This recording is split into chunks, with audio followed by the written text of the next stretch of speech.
Shalom, pada saat ini Mem akan menjelaskan materi tentang gereja dan negara pada abad pertengahan bagian pertama. Harap semua mahasiswa dalam mata kuliah gereja dan negara mengikuti materi pertemuan kedua hari ini. Sejarah dunia selalu berhubungan erat dengan sejarah gereja, karena gereja berada di dalam konteksnya. Oleh karena itu, sejarah gereja tidak dapat dipahami dengan baik kalau tidak diketahui sejarah politik dan kebudayaan dari masyarakat sekitarnya. Apa yang berlaku secara umum untuk semua zaman, berlaku secara khusus untuk abad pertengahan. Khusus abad pertengahan, hubungan gereja dan negara begitu erat, sehingga apa yang terjadi dalam gereja langsung berpengaruh pada seluruh kehidupan masyarakat. Dan apa yang terjadi di bidang politik mempunyai dampak besar juga pada gereja. Realitanya menjadikan hubungan gereja dan negara pada abad pertengahan yang cukup rumit. Dalam bagian ini kita akan mempelajari bagaimana hubungan gereja dan negara di dalam bingkai sejarah dunia. Istilah abad pertengahan muncul setelah reformasi yang menunjukkan waktu antara zaman gereja kuno dan pemulihan kembali gereja pada zaman reformasi.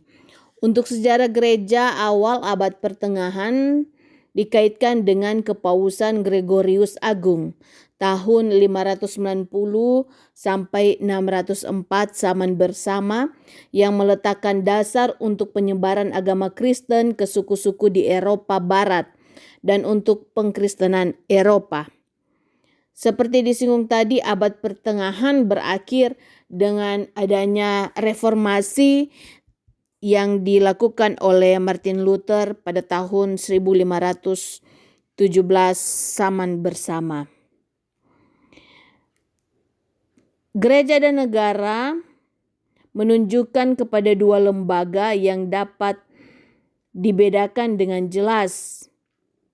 Kalau kita berbicara sekarang tentang hubungan gereja dan negara, kita berbicara tentang satu lembaga yang berurusan dengan lembaga yang lain.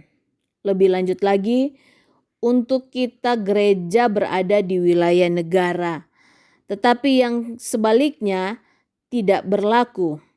Orang-orang pemerintah dapat secara pribadi menjadi anggota gereja.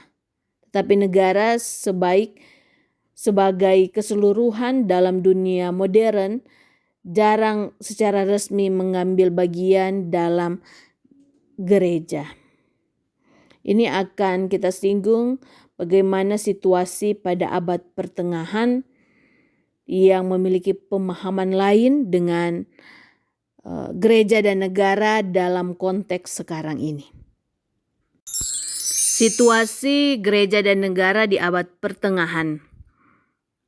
Sejak agama Kristen menjadi agama resmi di Kekaisaran Romawi abad keempat, seluruh masyarakat menjadi Kristen. Dengan begitu gereja dan negara menyangkut orang-orang yang sama. Karena itu gereja dan negara atau pemerintah berurusan banyak.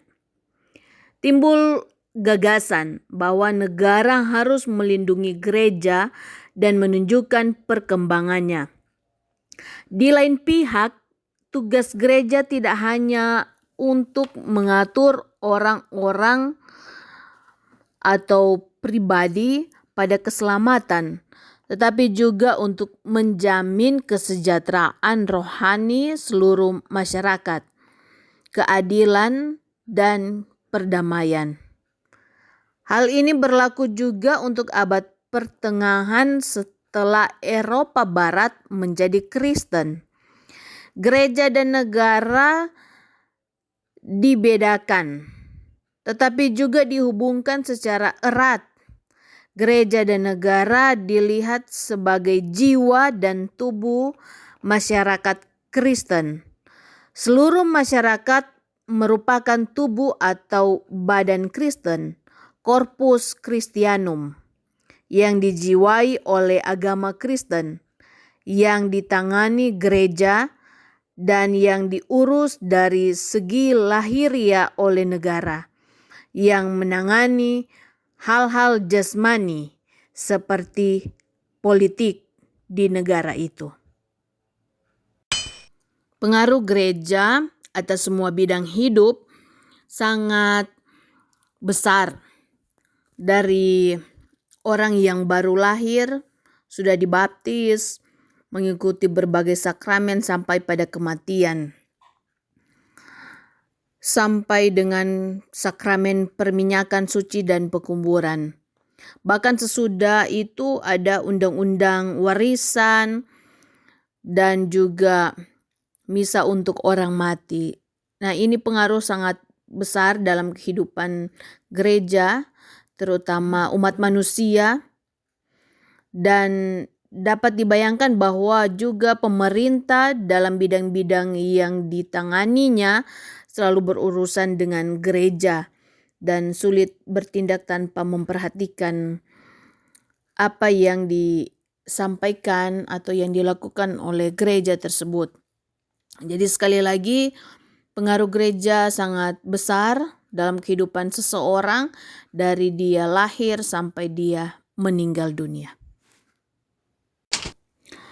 Untuk mengerti mengapa hubungan antara gereja dan negara pada abad pertengahan dapat menjadi begitu erat, menjadi begitu kuat, kita harus melihat sepintas lalu bagaimana situasi yang terjadi pada zaman suku-suku Jerman yang telah dikristenkan. Dasar pengkristenan suku-suku Jerman di Eropa Barat diletakkan oleh Paus Uskup Roma Gregorius Agung di tahun 590 sampai 604 zaman bersama. Strategi pekabaran Injil yang digunakannya mengandung beberapa unsur. Pertama, ia memakai rahib-rahib, bukan imam-imam biasa, sebagai pekabar Injil. Lebih lanjut lagi, setelah pekabaran Injil mulai berhasil, ia mengangkat pekabar Injil sebagai uskup atau uskup agung untuk daerah yang sedang dikristenkan. Sebagai akibat organisasi gereja di daerah-daerah Kristen baru hendak dikaitkan secara erat dengan Paus di Roma. Hal ini merupakan perkembangan baru sebelum uskup-uskup diangkat oleh gereja setempat dan peranan Paus di luar keuskupan Roma terbatas. Ia dihormati sebagai pengganti Petrus, dan oleh sebab itu dicari pendapatnya kalau ada perbedaan pendapat antara uskup-uskup, tetapi ia sama sekali belum sebagai kepala gereja seperti Paus sekarang dalam Gereja Katolik Roma. Akan tetapi dengan bertindak sebagai pelopor pengkristenan Eropa, Paus Gregorius Agung ini mengambil suatu langkah penting ke arah kepausan modern. Hal lain yang menentukan corak pengkristenan suku-suku Jerman adalah peranan yang dimainkan oleh raja-raja. Mereka yang menjadi sasaran pertama upaya pekabaran Injil. Jadi raja dulu yang dikristenkan, kemudian diikuti oleh seluruh masyarakat. Sebab setelah raja menerima Kristus, seluruh bangsanya, seluruh masyarakat ikut masuk dalam keanggotaan gereja. Ini berkaitan dengan kebudayaan Jerman. Dalam kebudayaan Jerman, agama tidak dilihat sebagai urusan pribadi, tetapi sebagai urusan seluruh bangsa, bahkan sebagai urusan politik. perlindungan akan Tuhan untuk kesejahteraan seluruh bangsa, dan oleh sebab itu keputusan mengenai agama diambil oleh rapat rakyat di bawah pimpinan raja. Hal itu berlaku juga untuk keputusan mengubah agama. Kalau dewa-dewa lama dianggap tidak memadai lagi dalam rapat rakyat, maka diputuskan untuk menyembah dewa lain. Dengan demikian, satu demi satu suku-suku yang berada di Jerman memutuskan untuk masuk Kristen dan menyembah Yesus Kristus sebagai juru selamat dunia. Dengan menerima agama Kristen, kekristenan termasuk gereja menjadi urusan raja atau lebih umum negara.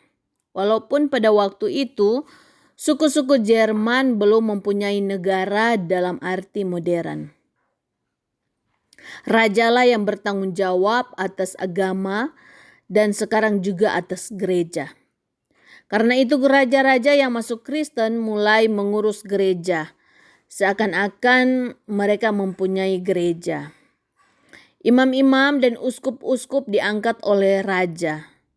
Gedung-gedung gereja dibangun dengan biaya raja. Para raja dan bangsawan lain memberi tanah dan uang kepada gereja untuk mendirikan biara-biara yang mulai berfungsi sebagai pusat rohani untuk daerah pedesaan dan sekitarnya. Perkembangan ini bertentangan dengan keinginan Paus yang justru berurusan dengan memusatkan seluruh organisasi di Roma. Akan tetapi sampai sekitar tahun 1000 zaman bersama, Paus tidak mampu untuk mengubah keadaan gereja diatur oleh rajanya masing-masing. Malah diakui oleh Paus bahwa gereja membutuhkan raja-raja. Hal ini nampak dalam penobatan Charles Agung, Raja suku Frank atau Pelangi yang memerintah sebagian besar Eropa Barat di tahun 768 sampai 814 zaman bersama. Pada hari Natal tahun 800 zaman bersama, sebagai Kaisar Romawi, dengan tindakan ini ia menyatakan bahwa kekaisaran Romawi yang sudah runtuh di Eropa Barat dihidupkan kembali dan diungkapkan harapan bahwa gereja akan berkembang di bawah perlindungan kaisar-kaisar Romawi yang baru sama seperti pada zaman gereja kuno.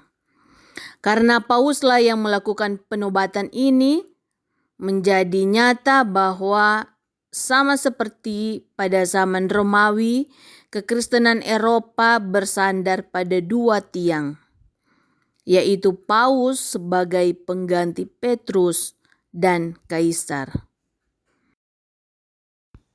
Terima kasih, demikianlah pertemuan kedua telah selesai. Harap semua mahasiswa menuliskan dalam link komentar nama, kemudian kelas, dan juga permintaan 1 atau permintaan 2 dalam program studi teologi. Jangan lupa semua mahasiswa subscribe, like, dan terlebih khusus memberi komentar. Untuk kustos, harap kustos mencatat semua yang memberikan komentar di link YouTube ini. Berarti mereka hadir. Kalau tidak memberikan komentar berarti mereka tidak mengikuti pertemuan kedua di saat ini. Ya oke, terima kasih. Shalom.